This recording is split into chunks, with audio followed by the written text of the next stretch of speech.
Time to take a look at the new stuff for the week starting the 4th of October 2021. This week in Nightwave, Elite Acts kill 1,500 enemies and survive for 30 minutes in a Kuva survival. I absolutely love that one. It is great for farming Kuva. Normal Acts unlock 4 Dragon Key vaults on Deimos. Unlock... that one's actually really easy now. You can carry all 4 keys at once. I say now, you've been able to do that for quite a while now.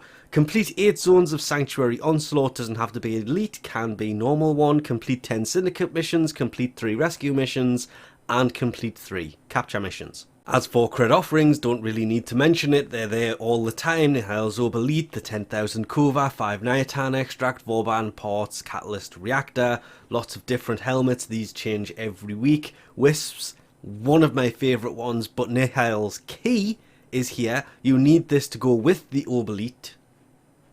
Gonna get wrong from pronouncing that wrong again.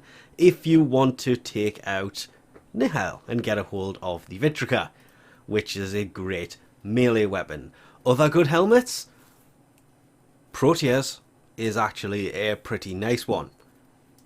Auras, there is Steel Charge. This is worth picking up if you don't already have it, simply because it is one of the best auras there is, because it gives you the most amount of points for a V polarity, because that number doubles, which would be 18. The rest of them are all 7, which is 4 points more than the rest of them.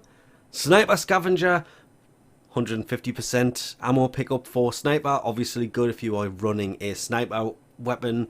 Physique, plus 90% health, that goes to your base health, not your modded health. And Sprint Boost increases your sprint speed by 15%. Good if you are trying to speedrun stuff. The Karak Desert Camo skin is here. The Sindo Dagarak skin. The Exergus Shock Camo skin. Still like that weapon. It's one of those weird ones. The Emissary Ornament. This is kind of like the upcoming, I'm saying upcoming, it's going to be a while before that one actually turns up for the Quest to Conquer Cancer stuff that the charity thing Digital Extreme are running at the moment. But it's based around that.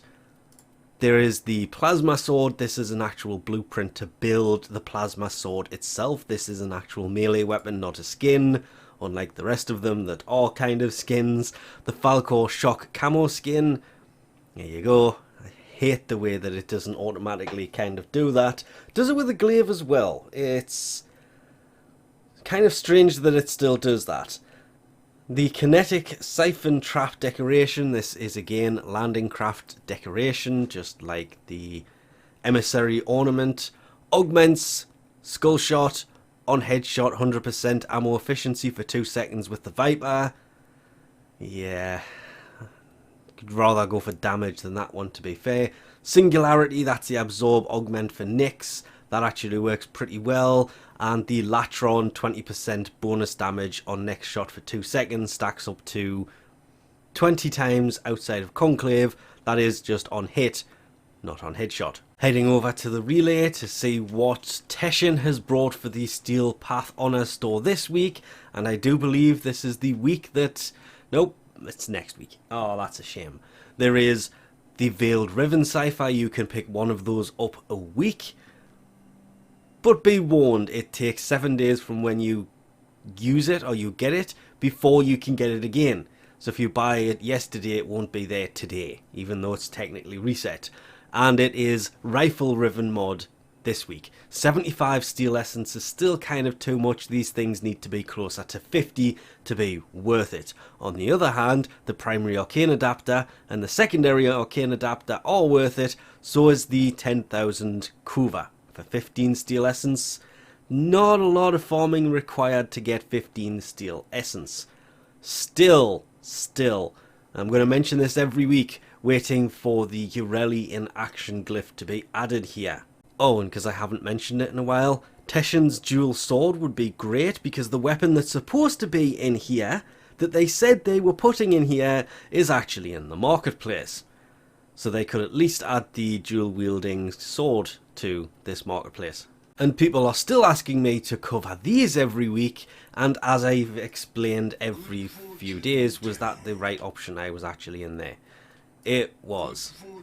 The reason I don't do this is these reset every 4 days, but in situations like this I will, because they have reset today with 25% bonus heat, 38% radiation for the Livia, the exec 26% cold, and electricity of 38%. You're kind of looking for anything 50 plus really for these to be worth it. Of course, if you don't have them, you can still pick them up, because you can merge these two weapons together if you already have a low level. I'm going to go with the exec because I really want a higher level one of those. If you have a low level one and a higher level one appears, you can of course merge the two together and end up with a much higher level one. But there's no point merging two low level ones. It will increase the level of it, but not by a great deal. Unless you want one that has cold on it, and then, yeah, maybe. Otherwise, yeah, you may as well just pick these up if you are just getting them to level up, because waiting every 4 days to pick up the perfect one doesn't happen that often, sadly. And lastly, if you do have the intrinsic segment for, that's completely the wrong option, but for Helminth, the invigorations have also reset, so you can come in and see what you have this week. Ooh, Nidus one. It's primary damage. Kind of wish there was abilities for him, because last week could kind of swap these round. Melee damage, not really much good with Ivora for her abilities. Nidus, Porco, yes. Primary damage, not really. Secondary crit chance, ooh, 200%. That's going to be really useful. And sprint speed at the same time. Some of these, or some weeks, you can get amazing rolls on these. Other times, you get, I'm just going to say, junk like that. Though, primary damage of 250% is still incredibly useful, though doing these every week is emptying me of some of the vital resources that are harder to come by. And with that, I think we'll leave this off here. Thanks for watching, and I'll catch you next time.